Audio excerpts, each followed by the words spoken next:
Alan Ariano, welcome to the Music Hall. How wonderful to meet you in person. Well, thank you. My pleasure to be here. And I have to say, first thing, you got your shirt on.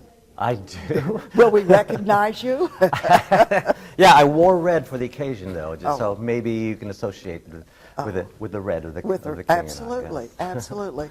Well, your king is wonderful. Well, thank you. It was so much fun meeting him again. First thing I have to ask you, what is it like to prepare for a role like this that has been around for a long time and is associated with a number of people? Well, mainly Yul Brynner, I think you're Yes. speaking about. It is a challenge because no matter what, they're going to remember and compare my performance or anyone else's performance to the iconic image of Yul Brynner and what he did with it. My preparation was not so much be influenced by what Yul Brynner did, but mainly getting that strength the king had and being respectful to the culture and to the Siamese or the Thai people as it is, and that the script is written so beautifully. I think it's one of the near perfect, if not perfect, musicals ever written in musical theater history. And Rodgers and Hammerstein did a beautiful job of that.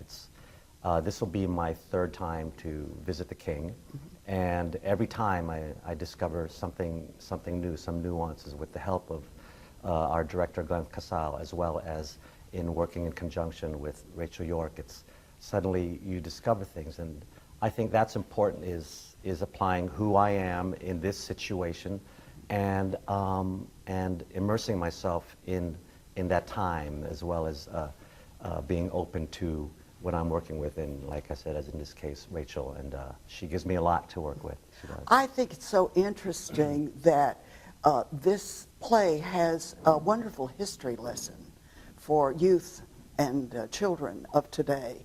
Because it's a long time ago, and roles of women have changed, and it seemed to me in seeing your performance that I heard things in your line delivery that I'd never heard before. Yeah, right. And interestingly enough, it's still relevant today. It's the clash, not only the clash of cultures, but the clash of sexes, clash of personalities, and that's the beauty of the show, and that's why it's so timeless, because it's that relevance of relationship and what two people have to go through in learning to accept one's differences and respecting them. And what a concept. Yes. And I like that you called it this play, because I really think that's the beauty of this. This is a play with music, which is rarely so done these days. There's so much is focused on contemporary musicals on music, and I think a lot is fallen on the wayside on the importance of the book and the written story. And with this, I think that's exactly what it is. It is a play with music, and beautifully written so. I have to ask, are you ever tempted in your real life as Alan to clap your hands twice and expect people to jump and move? This is where we differ. I'm actually far from that kind of person. In fact, I think when I walk out the stage door, a lot of cast members have to tell people who are wanting autographs, by the way, this is the king, and they're like, that's the king. I'm just kind of not that kind of person who orders people around or am in commanding. I just kind of like just brush by with my cap and so forth. No, so yeah, I am not tempted. It's nice, and I'm humbled by it when I'm at outings with my cast members and they say, oh, they're bowing to you, king, or things like that. And I'm like, oh, stop it. I'm an actor. I'm not the king. The fabrics that you get to wear in your costumes, Gorgeous. You should have a touch and feel moment for those. They just look, or do they feel as good as they look on stage? Oh yes, they're very detailed. The beading is just divine. And it's not, the material is heavy. That first jacket I wear is literally about 60 pounds. And it kind of makes you stand up as a king, you know. Otherwise, if to let it overwhelm you, and then you're gonna be drowned by it. So yeah. You would be really deposed. Correct. I would be by my own clothes. Well, that would be an interesting play, wouldn't it? Tell us something about you. Where'd you grow up? And I grew up in San Diego. Really? Yes, I was born in the Philippines and came over here by way of the Navy. I'm a Navy brat, and came to the States when I was 5, 6 years old, and I grew up in San Diego. Where'd you go to school? I went to the United States International University. Interestingly enough, I was an engineer major at first. Of course, I knew that. Oh, yeah. Yes, I actually had no aspiration to be an actor until well into college because I wanted to be an engineer all my life. And I went to San Diego State my first year as an engineer, and somehow I got the bug through the drama teacher at my high school, Chula Vista High School. It happened to be a magnet program for the performing arts. So Right. I did witness that, and I did make friends with those in the magnet program. And being a nerd at the time, and my senior year I was able to leave school early, the head of the drama department just said, why don't you audition for fun so you could stay longer and instead of leaving school early? And I said, sure, and she discovered that I could act, and that's what gave me the bug. They couldn't give me the lead. I was considered for the lead, but they said, A, you don't have experience, B, there's people from all over the county, kids here who are coming here specifically for this, for their future. So we'll give you the understudy. And that's how I got the bug. And then For what show? it was Flowers for Algernon. Oh my. Yeah, it was a play. And that's actually my first love is Theater? plays in theater, yes. Correct. When did you find out you could sing? Well, upon realizing I wanted to study theater, I transferred from San Diego State to the American Academy of Dramatic Arts in Los Angeles. And there I discovered that working actors, all the graduates, all the working actors knew how to sing and dance.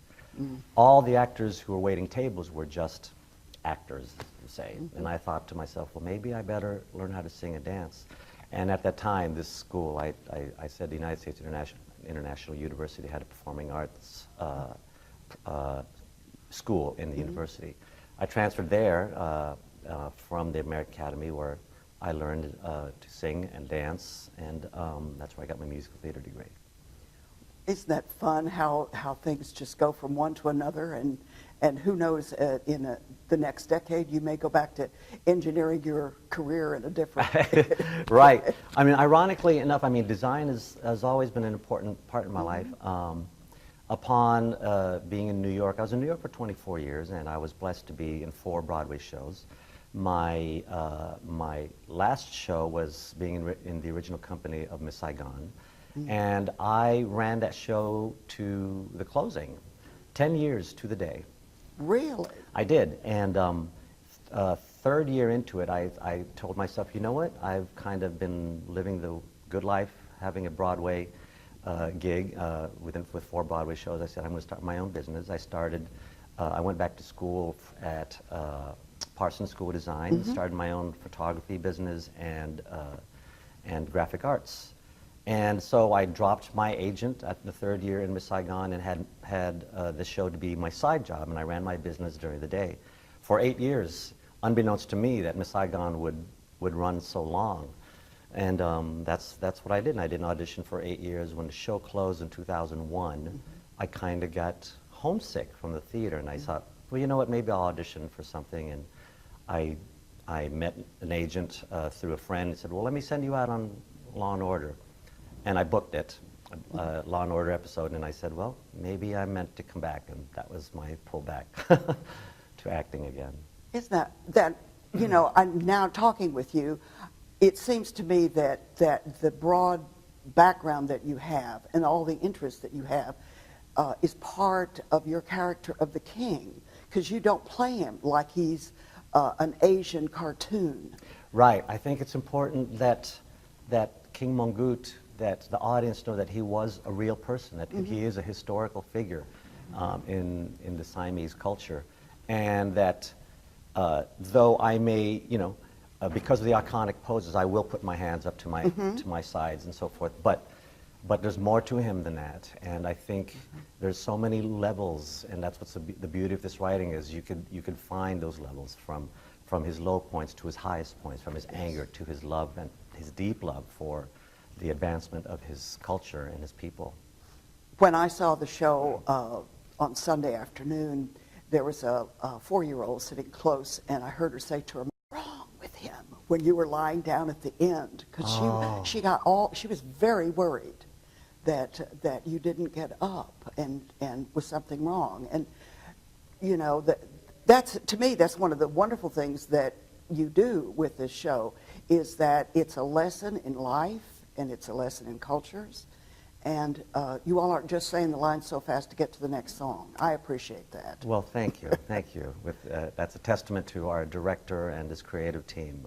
And I want to say kudos to your musical director, who didn't get lost in playing Richard Rodgers' music as if it's being played through molasses. Sometimes those melodies get so elongated. Yes, yes, yes. Langsamer is the word that comes to my mind. And you all move it because you have a way of using the music to develop the characters and what they're thinking, which is right. Music and dance do that very well. Yeah. With subtext. I believe, especially in this show, it shows for itself that the music should be earned.